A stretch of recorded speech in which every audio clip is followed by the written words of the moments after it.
ఈ సిద్దిపేటకు పట్టిన శని ఈ శనీశ్వరరావును పాతాళానికి తొక్కే బాధ్యత నాది. 15 ఆగస్టు నాడు ఈ దేశానికి స్వాతంత్రం వచ్చింది. 15 ఆగస్టు నాడు ఈ శనీశ్వరరావు నుంచి ఈ సిద్దిపేటకు కూడా స్వతంత్రం రాబోతుంది. 15 ఆగస్టు నాడు తెలంగాణ రైతాంగానికి రుణాల నుంచి విముక్తి కలిగి బ్యాంకుల నుంచి స్వతంత్రం రాబోతుంది. అవునా? కాసుకో హరీష్ రావు, కాసుకో. 15 ఆగస్టు వరకు నీ ఆటలు నీ పప్పులు సిద్దిపేట గడ్డ మీద. మళ్ళా వస్తా, సిద్దిపేటకు కొత్త ఎమ్మెల్యేను గెలిపిస్తా, నువ్వు రాసుకో. 15 ఆగస్టు నాడు మీడియా మిత్రులారా రాసుకోండి.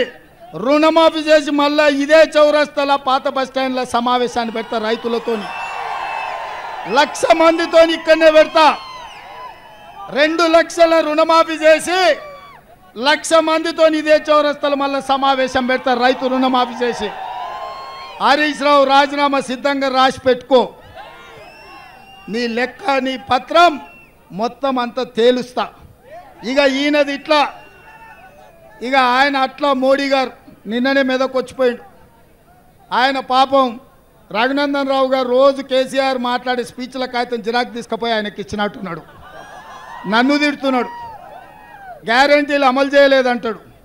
అయ్యా, వచ్చిన 100 రోజుల్లో 5 గ్యారంటీలు అమలు చేసి ఆడబిడ్డలకు ఆర్టీసీ బస్సులో ఉచిత ప్రయాణం ఇచ్చినాం, 500 రూపాయలకే సిలిండర్ ఇచ్చినాం, 200 యూనిట్లు ఉచిత కరెంట్ ఇచ్చినాం, 10 లక్షల రూపాయలు రాజీవ్ ఆరోగ్యశ్రీ అమలు చేసినాం, 4,50,000 ఇందిరమ్మ ఇండ్లు 22,500 కోట్లతోని అమలు చేసినాం, 3 నెలల్లో 30,000 ప్రభుత్వ ఉద్యోగాలు ఇచ్చినాం, బీసీల జనాభా లెక్క కట్టడానికి నిధులు ఇచ్చినాం.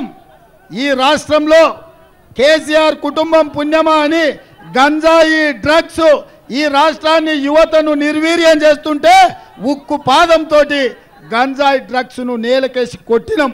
ఇన్ని మంచి పనులు చేస్తే పెద్ద మనిషిగా పెద్దన్నగా నరేంద్ర మోడీ పిల్లగాడు బాగానే చేస్తుండని అంటాడేమో అనుకున్నా. 13 ఏళ్ళు ముఖ్యమంత్రిగా 10 ఏళ్ళు ప్రధానమంత్రిగా చేసిన నరేంద్ర మోడీ ఈ తెలంగాణకు వచ్చి మనల్ని తిట్టిపోయిండు. ఆయన నేను అనుకున్నా బయ్యారం ఉక్కు కర్మాగారం ఇస్తాడేమని, ఇయ్యలే. రైల్వే కోచ్ ఫ్యాక్టరీ ఇస్తాడు అనుకున్నా, ఇయ్యలే. ఇవాళ అందుకే ఇది పైకొట్టు, ఇవాళ మనం అడిగింది బయ్యారం ఉక్కు కర్మాగారం, నరేంద్ర మోడీ ఇచ్చింది గాడిద గుడ్డు.